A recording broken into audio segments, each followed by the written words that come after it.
Nous avons la chance de pouvoir nous enorgueillir de tant de choses dans notre pays.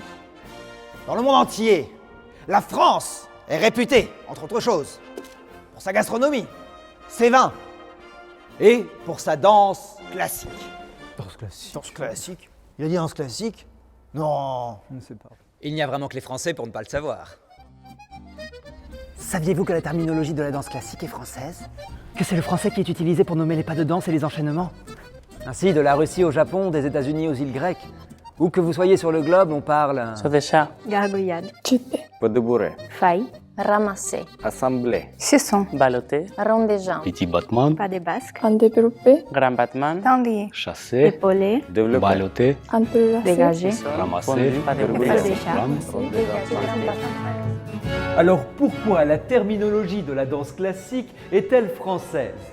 Nous devons à notre bon roi Louis XIV, dit le roi danseur, d'avoir poussé le ballet à une telle excellence qu'elle a fait foi dans toutes les cours d'Europe.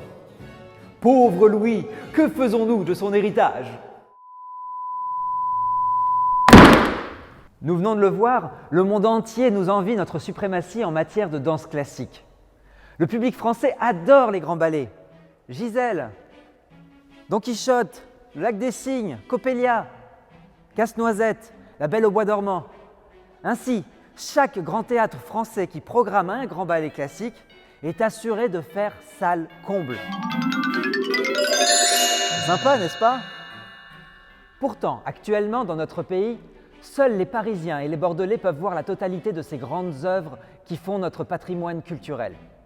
Tant pis pour le reste de la France, qui doit se contenter d'attendre les tournées d'obscures compagnies qui viennent exploiter la soif du public.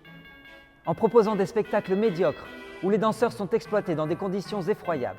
Et ça marche, parce que le public veut voir ces grands ballets classiques. Aujourd'hui, seuls les opéras nationaux de Paris et de Bordeaux restent les derniers bastions, les derniers garants de la représentation de notre patrimoine sur le territoire français. Les quelques rares autres compagnies françaises de ballet qui peuvent donc faire de la danse classique n'ont pas les effectifs nécessaires pour pouvoir présenter la totalité du répertoire des grands ballets. Année après année, les coupes budgétaires, les choix politiques et esthétiques de notre pays ont fait se transformer le paysage chorégraphique.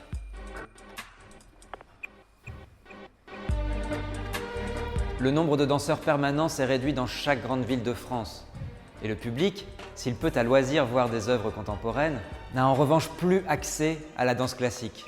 Tant pis pour les petits danseurs, les petites danseuses en herbe qui poussent dans les écoles de danse et qui rêvent un jour de devenir danseurs, danseuses étoiles.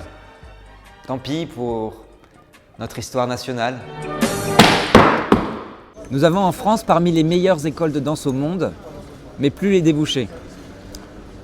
Du coup, la plupart des danseurs classiques sont obligés de s'expatrier. Bon, vous me direz, c'est un moyen de rayonner comme un autre. Même ici à Bordeaux, un vent de précarité souffle sur le ballet.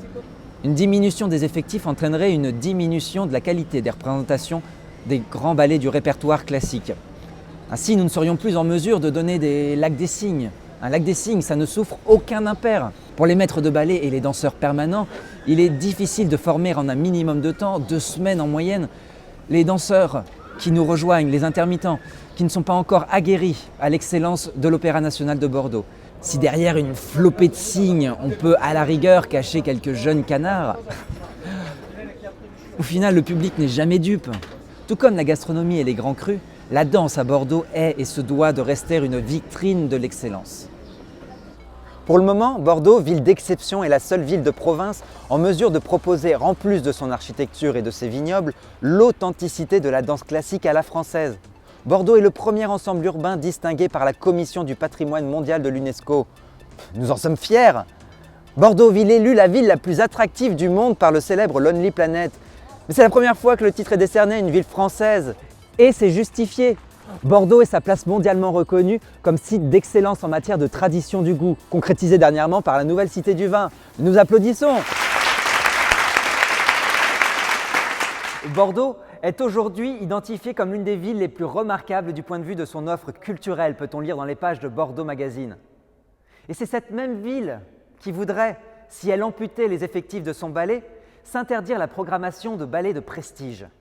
Avec Paris, Bordeaux est l'une des seules villes à pouvoir donner les grands ballets du répertoire classique pour le plus grand plaisir des spectateurs.